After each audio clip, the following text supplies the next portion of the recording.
to come back to the real world, whatever that means. I mean, that's a secret I don't know whether you want to share with the audience. So, you put the customers' needs and views in the center of digital finance and innovative solutions, and you developed a platform that helps facilitating actually public-private producer or people's partnerships. And as a former banker and a microsafe consultant, can you please share with us some concrete examples of what has worked and how they can be scaled when you think about special development priorities related to remittances? For instance, faster transfers, reaching the last mile, productive use, and many others. And how are the public-private people partnerships addressing these opportunities from a UNCDF point? Sure, thank you. And I wanted to kind of highlight in this public-private and people partnership the people's role, because oftentimes over the last 2 days, we have been hearing a lot in terms of reducing the cost of remittance, the role technology can actually play in that. And there's one question that we always ask, even in UNCDF, is that why are we kind of putting the technology as the anchor point for all of these discussions? And should that be the starting point, or should it be the customers or their needs which should become the starting points to develop the enabling environment, in which we can create the right value for the customers towards the end of the chain? And we have a very good, efficient process today, where money transfer operators and banks transfer money from place A to place B. And when we talk of technology that can reduce the cost in the same way by taking money from point A to point B, the question always arises that what happens to the money when it reaches the end of this chain? That money really goes out, and it's basically deployed by households and families for different purposes. Maybe they will withdraw the money from a bank and put it into a local cooperative. When we bring in technology into the same play, the same thing will happen.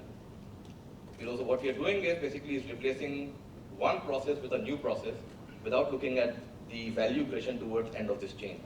And this is where I will like to cite a possible example of the incentives that kind of bring all of this together. Mr. Prasun gave a very good example of Pakistan Remittance Initiative. I'd like to kind of build further on that and put across a few points which while the government of Pakistan championed, how they basically brought on board not only the private sector, but created the right value for the people to kind of bring in more remittances. And it's very evident from the fact that within the Middle East corridor itself, from 2013, when Pakistan was receiving almost 8.4 billion remittances per year, it grew up to $12 billion per year in 2017 end. So it tells you a lot in terms of the different components of this public-private and people partnership that can be drawn into. And some of these things that really stood out in case of Pakistan example was things like public recognition for the bankers and institutions who literally drove that initiative, working very closely with the central bank in the case of Pakistan, where a lot of mechanisms were put in place, right from setting up the right payment infrastructure to setting up a special digital remittance app, allowing the people to interact and get information in terms of how to send money home and how they can basically access various schemes of the government of Pakistan. And they kind of went beyond that, building that support ecosystem with the grievance mechanism. Till end of 17, the government of Pakistan has resolved almost 10,000 different complaints that they received on that channel. And it was a multifaceted channel, which allowed a migrant worker to actually, reach out to a local embassy over there, or look at various other methods to lodge its complaints. But beyond that, what they also did was created the value for the migrant and the households. In this entire complementary initiative that they took, what they also brought in the idea of category-based cards, in which basically, based on the amount of remittance that the migrant workers were sending, they were issued special privileges in terms of what kind of accessibility would be given to them. And secondly, they set up this entire mechanism of their contribution or participation to a voluntary pension scheme for the migrants, which became a very good draw for the migrants to start adopting and move from informal to a formal mechanism of actually sending remittance back home. But also ensuring that this money can then be driven in the right way for right productive purposes, because banks were incentivized to create the products and services which will at least capture that value towards end of the chain. So I think that stands for a good example. There are many other examples in terms of where technology has really enabled reducing the cost. Philippines being one of them, where the partnership between GCash and between Malaysia with Maxis has literally brought down the cost to around 1% in terms of per transaction. So there are various examples where technology can play the role, but the point is again what value are we trying to create end of the chain for that person for whom we are talking of all of this, beyond just public and private. Thank you, Jaspreet.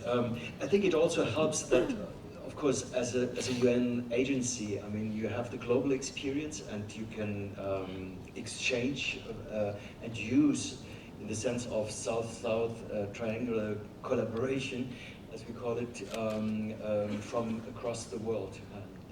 I think yesterday the forum also gave us this overall view on your global experience.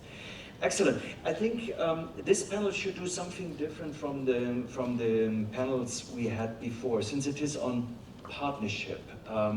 Before we open the floor to you, and perhaps we also receive questions from people connected with the forum, I would like to invite you to give yourself feedback or ask yourself questions, or perhaps you want to challenge each other. I see already, Prasun, you wanted to take the ball first. Yes, please go ahead. Yes, thanks, Michael. Actually, as you said, I forgot about that, that ecosystem and the value chain you said. The most important part of the value chain definitely is the sender of the money. And I fully agree with Jaspreet, who is at the end of the value chain, who is the receiver of this. But there are two most important, or rather three most important players are in the value chain. Definitely one is the money transfer organization or the financial institution, and also the regulatory mechanism. So the overarching impact of the regulatory mechanism or the regulators, as our colleague from PSB is also here, is very important. But what we have seen that in some countries, the central bank is not taking that much of interest. When we invited the central bankers conference in APRACA, we found that majority of them are not much interested about this kind of value chain. Only they are interested in providing some kind of an incentive to the financial institutions and also to the MTOs, and so that the diaspora investments come in the country and they can put it in the bond for a long-term investment, and also the pension fund, as Jaspreet was telling. But the other way, we have seen in case of China. If you see China, they just separated out the banking regulation as a different entity separately, even in Indonesia similarly. So in this kind of a situation where you have a value chain, where you granularize the role of each of the actors, and you find that some of the actors are sincerely playing their role and some of them are not, then you identify as a person, as the government, that you identify, and that is where our role is, that we engage with the government immediately, like we did in case of Nepal. We have, because currently the chairman of APRACA is the Nepal Central Bank and the Nepal National Bank. And we found out that they have some kind of disconnect with this situation. So when we try to keep engage with them, we found that this value chain has a disconnect and this ecosystem is not working properly. So these are the areas which actually, we come in and we, as a people, we come in and we play a very important role there. I think to touch on the central bank bit, I think it's actually true. We find that many of our central banks are really good at this idea of counting the amount of remittances coming in every month, but how do we get them to move beyond that? Beyond the idea of now I count it's 1 billion, it's 2 billion, it's 3 billion, to what do I really need to do to engage with the migrants to get them to send more? And as Jaspreet mentioned, the role of technology, we built a portal back in Kenya for migrants to be able to access remittance services for sending money back home, to be able to buy and sell shares, so they can open a custody account and buy and sell shares, and even to be able to look at any options to purchase real estate. And now we've actually moved from that, and we started engaging with the government to see how we can help them build a portal, which is not, again, owned by a commercial bank, but now is something which is exposed by the government and to all migrants out there. And we're even working with them on how do you vet any companies that are trying to target any of the migrants living abroad in an effort to make sure that they're legitimate and they're not trying to scam. So yeah, you're right in terms of how the partnership works. It definitely needs all parties involved. I just added to that actually, but I'll take not a view of the public, the partnership within the public domain, but the private sector itself. As UNCDF, we've been working with a lot of the private sector actors, trying to bring them around the issue.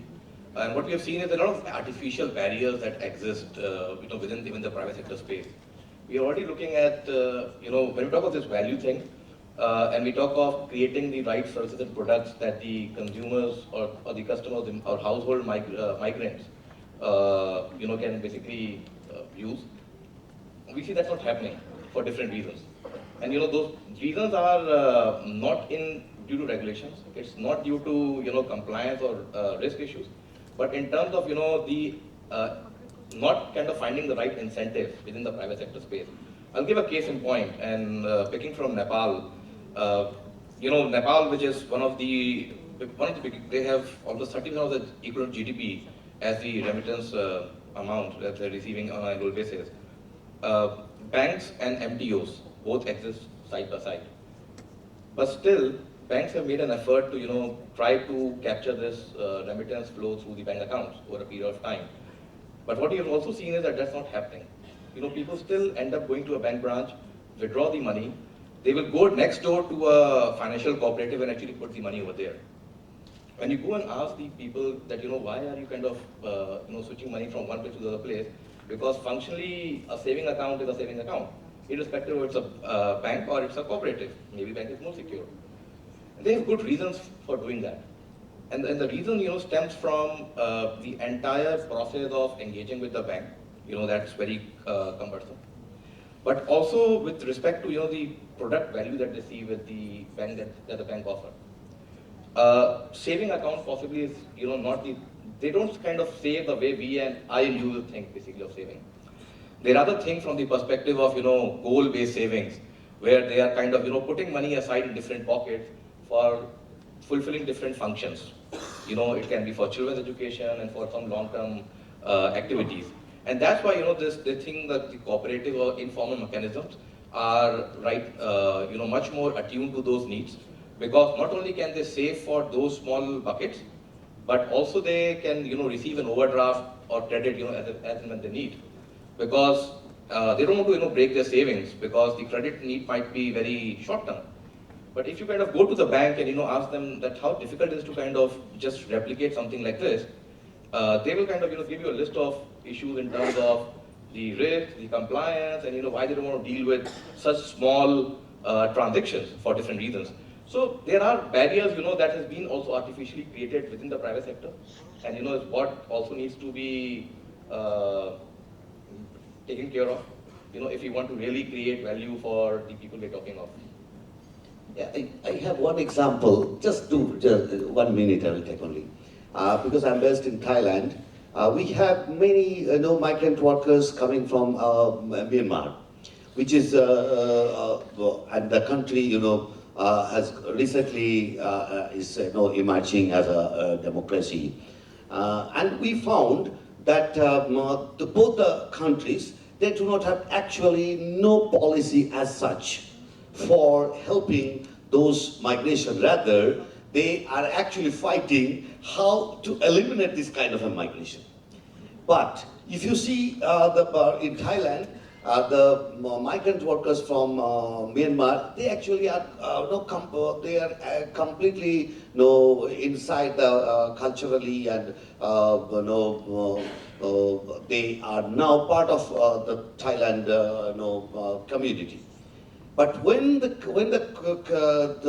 question comes for transferring the money to their home country, basically what I have found, that somebody has to go back to Myanmar to take the money and cross the border. There is no system available. I think yesterday or day before yesterday, somebody was telling that it's a big corridor available. But first you have to have the regulations in place, which is not available. Now we are engaged with the central bank in Myanmar, and also the central bank, BOT, Bank of Thailand, to find out some kind of regulatory mechanism. Thank you very much. I think while we are waiting for some questions from our followers, and perhaps also from the audience, but I see, Rahman, you also had to give some feedback. Just short feedback.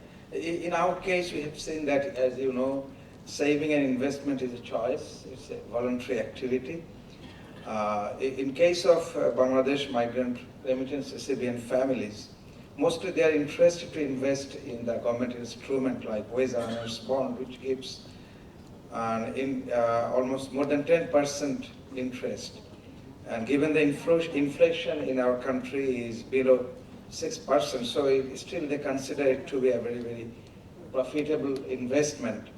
But if we would like to generate employment, encourage formation of small agro-based businesses and enterprises, then we need the support from the private partners, private financial institutions, where it still lacks.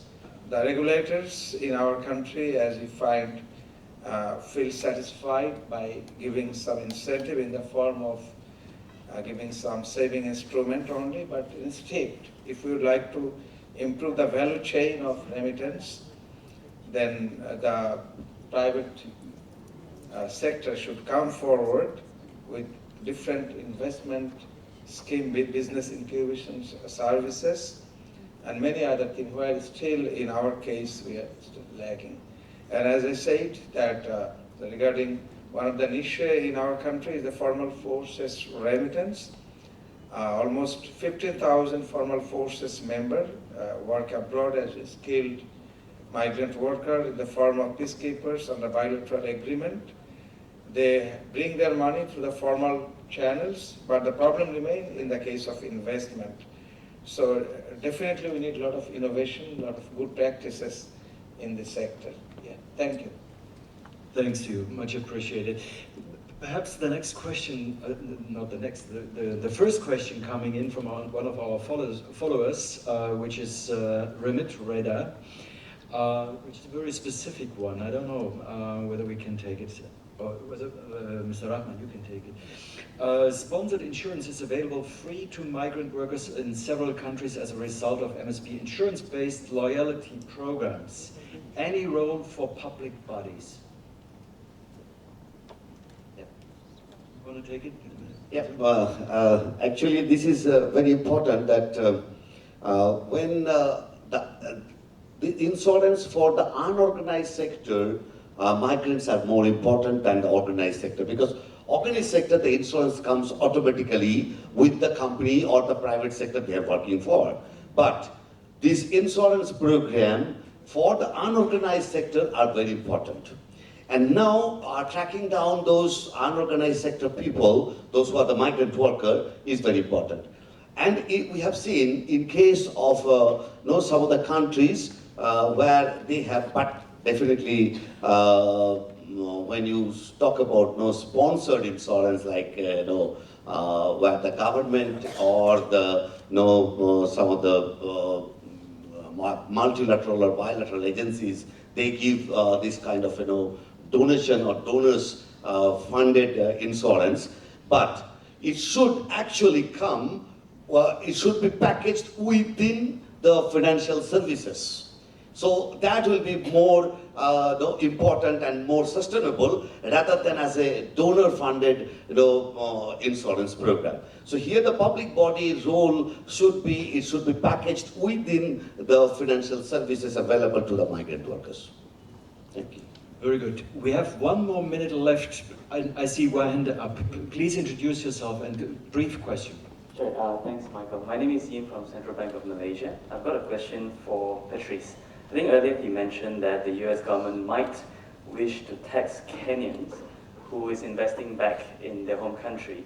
My question is the US actually allowed to do that, as in to tax Kenyans for their investment back home? And secondly, what can be done about it to mitigate this? Thanks. Thanks. The US, and I'm not a tax attorney, so I probably shouldn't be saying this, but the US government isn't necessarily looking to tax Kenyans back home. The law, FATCA, is really there to identify US persons that hold deposit accounts anywhere else in the world. And I think what they're going after are people that are not paying their taxes. So it's not specific just to Kenyans. But the fear then that comes in place is that any say Kenyan or Ugandan living in the US that holds a foreign account in their home country, then the fear comes in that they're likely to be taxed. Whether or not it's a legitimate fear is a different question, but so once that fear sets in, then they're less likely to open bank accounts back home. And so I hope that clarifies. But don't they already pay tax in the US? Like, why would they be taxed in addition to that? Just because they have an account back in their home country? Yeah, so again, the idea is that if I'm a US citizen, then I'm subject to tax on my worldwide income, regardless of where it's been earned. Now, there's ways around that, depending on how often I might go back home. Like if I spend, I think, more than 30 consecutive days in the US, then I'm subject to pay taxes. But again, it's not a valid fear. It's just once I start telling the US government that I'm holding bank accounts back in Kenya, people get concerned that I'm going to be taxed. And so then they're less likely to do something to keep those bank accounts open. Thank you also for the very good question. Unfortunately, time is up. As I was reminded, I think we will have the chance to discuss bilaterally in the coffee break, which is coming next, I would assume, professionally, as well as on the lesser known personal facts which you are willing to share with the participants. I must say, you were not only a fantastic panel, but also fantastic partners. Thank you very much for that.